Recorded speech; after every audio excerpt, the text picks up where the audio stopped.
boa noite. Meu nome é Carla, eu sou trabalhadora do GEAL e hoje vou fazer um estudo do Evangelho com vocês. Sejam todos bem-vindos, muito obrigada pela participação. Obrigada também pelas doações que todos têm feito dos alimentos para cestas básicas e materiais de higiene. O GEAL agradece muito.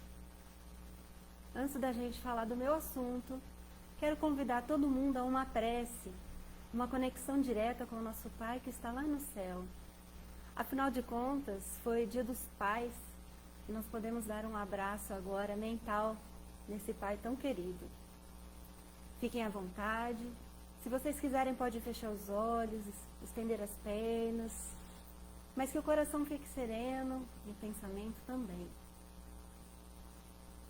Senhor Deus, nosso Pai, Jesus, nossos anjos guardiões, somos gratos por estar presente com o Senhor todos os dias na nossa vida. Somos gratos por estarmos amparados, acolhidos na nossa aflição, cheios de amor e sabedoria. Que as suas mãos fortes nos segurem e nos conduzam todos os dias. E que nessa noite o Senhor nos inspire, nos auxilie e nos encha de sabedoria. Que assim seja. Está falando aqui que o áudio está baixo, vou aumentar um pouquinho.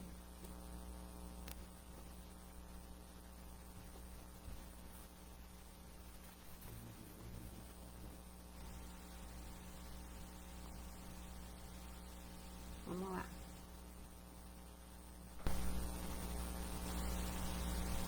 Nosso tema de hoje é o capítulo 19 do Evangelho segundo o Espiritismo. A fé transporta montanhas. No começo nós vamos falar do poder da fé. E eu vou ler para vocês a passagem evangélica que Kardec reservou para o nosso estudo. Quando veio até o povo, um homem se aproximou dele, lançou-se de joelho aos seus pés e lhe disse: Senhor, tem piedade de meu filho, que está lunático e sofre muito, porque ele cai frequentemente no fogo e frequentemente na água. Eu o apresentei aos vossos discípulos, mas não o puderam curar. E Jesus respondeu dizendo: Ó raça incrédula e depravada, até quando estarei convosco? Até quando vos sofrerei? Trazei-me aqui essa criança. E Jesus, tendo ameaçado o demônio, ele saiu da criança, que foi curada no mesmo instante. Então os discípulos vieram encontrar Jesus em particular e lhes disseram: Por que não podemos nós outros expulsar esses demônios? Jesus lhes respondeu: É por causa da vossa incredulidade, porque eu vou-lo digo em verdade. Se tivesseis fé como um grão de mostarda, diríeis a essa montanha: Transporta-te daqui para ali, e ela se transportaria, e nada vos seria impossível. O nosso texto termina aqui, mas em algumas traduções, inclusive na do Haroldo Dutra Dias, tem mais uma pequenina frase, e que para essa espécie de demônio é necessário jejum e oração. Quando ele se referia a jejum e oração, Jesus se referia ao jejum, é difícil sair o jejum hoje, das nossas mazelas, o jejum das nossas más ações, dos maus pensamentos, de tudo que nos denigre e de tudo que nos desvirtua de uma boa moral, que é a moral do Cristo. E oração são as nossas preces, e que elas sejam frequentes nos nossos dias, os nossos pensamentos ativos, em vigia constante. Nessa passagem, a gente pode ver Jesus muito perto da gente. Quando veio até o povo, Jesus no meio de nós. Então, um homem. Quando o Evangelho fala de uma forma genérica, um homem, ele quer dizer que pode ser qualquer um de nós. Então, um homem foi até Jesus, realizou uma fé ativa e se movimentou até o Mestre e pediu, e intercedeu por uma pessoa muito querida, o seu filho, que se encontrava lunático. Ele disse que ora ia para o fogo, ora ia para a água, e ele precisava muito de ajuda. Era um caso de obsessão. E um caso de uma fé ardente que se locomoveu até o Cristo. Antes disso, foi até os discípulos e, não podendo resolver, buscou o Cristo. Foi um pai muito determinado a curar esse filho. Nós, muitas vezes, colocamos nomes nas nossas orações, colocamos pessoas nos nossos pensamentos que desejamos que melhore a vida, que desejamos que uma energia positiva chegue até elas. É o que esse pai fez. E a condição dele se ajoelhar até Jesus significa uma humildade. É onde ele aceitou que ele não conseguiria resolver tudo sozinho, mas ele acreditou em todos os momentos de que seria capaz, de que seria possível, especialmente pelo amor do Cristo. Mas os discípulos não conseguiram curar. Porque eles eram ruins? Não. Os discípulos, assim como nós também, estavam em fase de evolução. Estavam aprimorando sua fé, adquirindo conhecimentos da Boa Nova com Jesus, aprendendo com o Mestre. E quando ele disse que foi pela pouca fé, quer dizer que faltava sim um pouco mais dessa determinação, um pouco mais dessa crença, dessa vontade. Porque aqui no nosso texto, no nosso estudo, fala que quando nós temos uma fé ardente, uma vontade muito ativa, e nós temos consciência do nosso poder magnético e conseguimos usar o pensamento para fortalecer esse poder, nós conseguiremos realizar os prodígios, os milagres que eram chamados naquela época, que não passam, na verdade, de leis naturais de Deus, cumprimentos de lei. Mas, para a gente alcançar esse patamar, assim como os discípulos, nós precisamos exercitar a nossa fé. Precisamos trabalhar as nossas crenças, estudar aquilo que a gente se propôs para aprender a respeito da verdade que é Deus, da verdade que está dentro de nós, que Deus colocou na nossa consciência.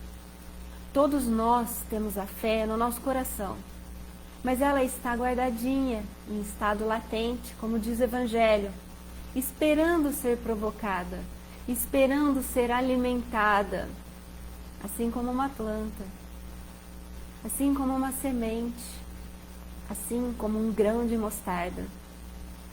E não à toa Jesus usou essa expressão: e se vossa fé fosse igual a um grão de mostarda, que é uma semente pequenininha, poderia mover montanhas. Por que a semente, mesmo tão minúscula, repleta de nutrientes, para poder romper a terra, conhecer o sol, enfrentar a chuva, o calor, as ervas daninhas, enfrentar as formigas, as vespas? Assim somos nós. Assim é a nossa fé.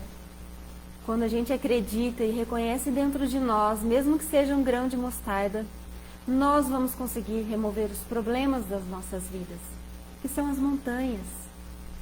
E não só os nossos problemas que nos empatam e nos atrapalham, mas também o nosso egoísmo, a nossa vaidade, o nosso orgulho, os nossos preconceitos, os nossos maus pensamentos, julgamentos excessivos. E a lista é grande, porque se estamos no planeta de prova e expiação, temos muito ainda a evoluir. E esse grãozinho de mostarda, ele é capaz de romper essa terra, de romper o nosso comodismo, de romper a nossa zona de conforto e abrir um universo iluminado pela luz do sol, pela luz de Deus. E assim seremos alimentados pela água viva, pelo pão de Deus. Nem só de pão vive o homem, mas de toda palavra que sai da boca de Deus. É esse o alimento principal da nossa vida.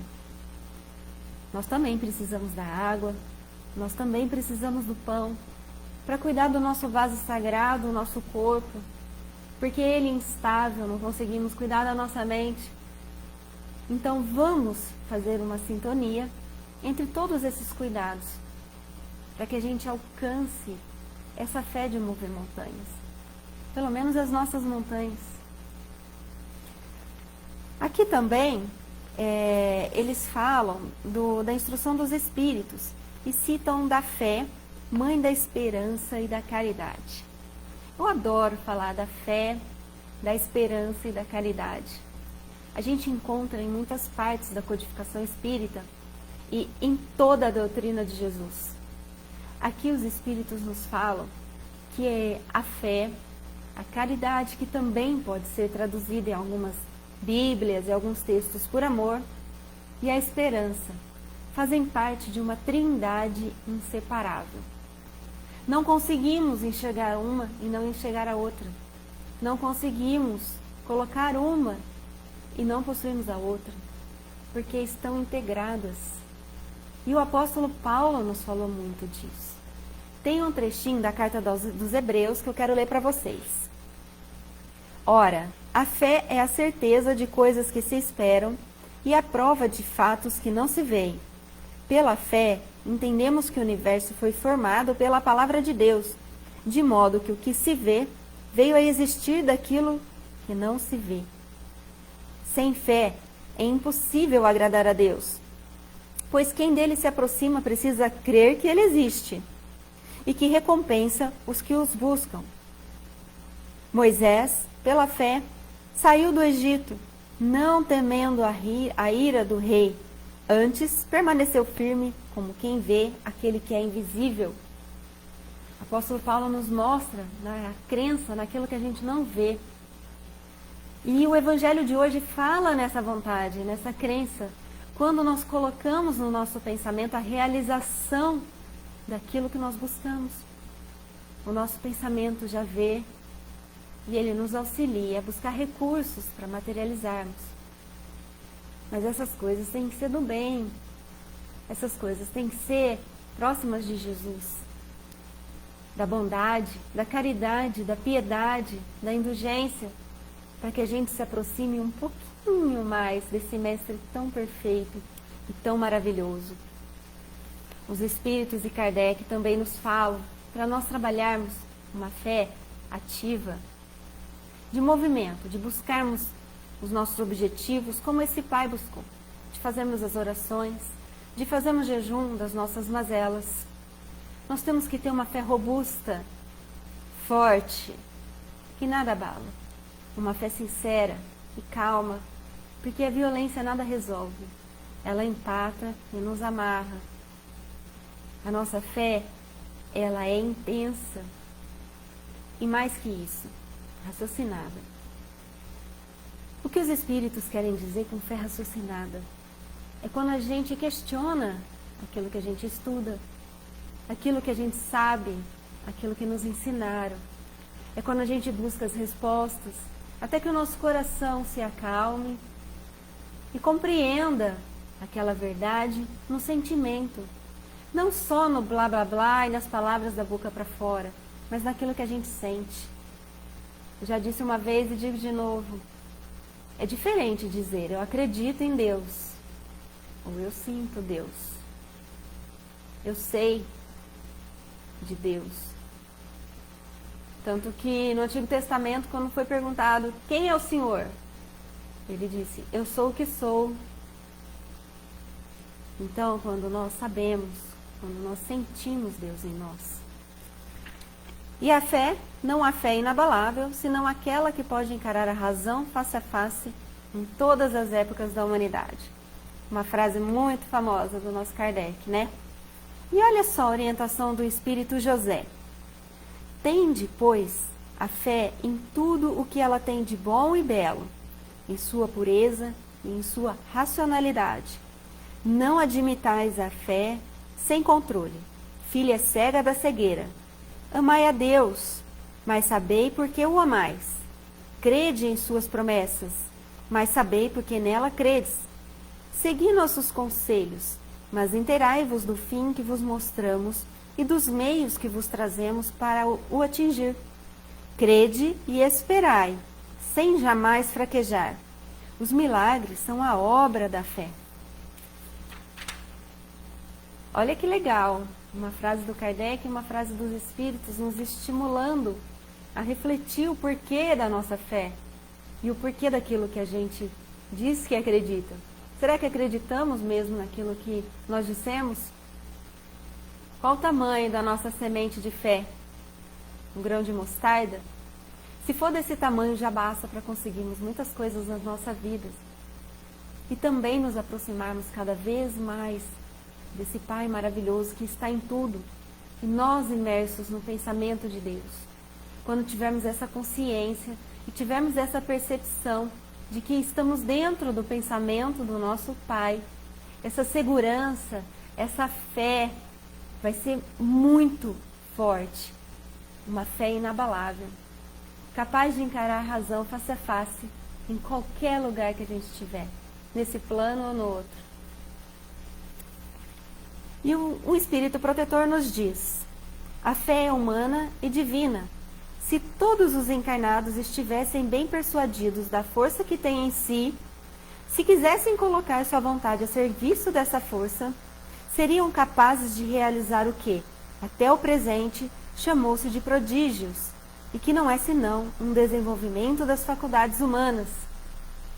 É mais um reforço para a gente acreditar, é mais um reforço para a gente se esforçar a seguir o caminho de Jesus, mostrando através dos nossos exemplos qual o tipo da nossa fé, essa robusta, sincera e calma, que a gente vai exortar as pessoas e gerar uma vontade muito grande nelas, de sentir como nós. Não serem exatamente como nós, porque não somos perfeitos, mas nós podemos abrir uma brecha para elas buscarem Jesus. E assim como nós, dia a dia, lutar, se esforçar, caindo e levantando, estendendo a mão para os nossos irmãos, para que juntos a gente alcance a tão esperada evolução. E nesse momento de transição, é uma boa reflexão. É isso que eu quero que todos nós levemos para casa nessa noite. E eu agradeço do fundo do coração vocês terem me recebido nos seus lares, junto comigo, Geal, e os espíritos amigos que nos ajudam tanto nessa seara do bem. Vamos rezar um Pai Nosso para a gente terminar. E eu quero lembrar que toda quarta-feira e todo domingo, às 8 horas, nós temos encontro aqui no Facebook do Geal, com os nossos estudos, e todos vocês são sempre bem-vindos. Pai nosso que estais nos céus, santificado seja o vosso nome, venha a nós o vosso reino, seja feita a vossa vontade, assim na terra como nos céus. O pão nosso de cada dia nos dai hoje, perdoai as nossas ofensas, assim como nós perdoamos a quem nos tem ofendido. E não nos deixeis cair em tentações, mas livrai-nos e guardai-nos de todos os males. Que assim seja. Muito obrigado, boa noite, fiquem com Deus.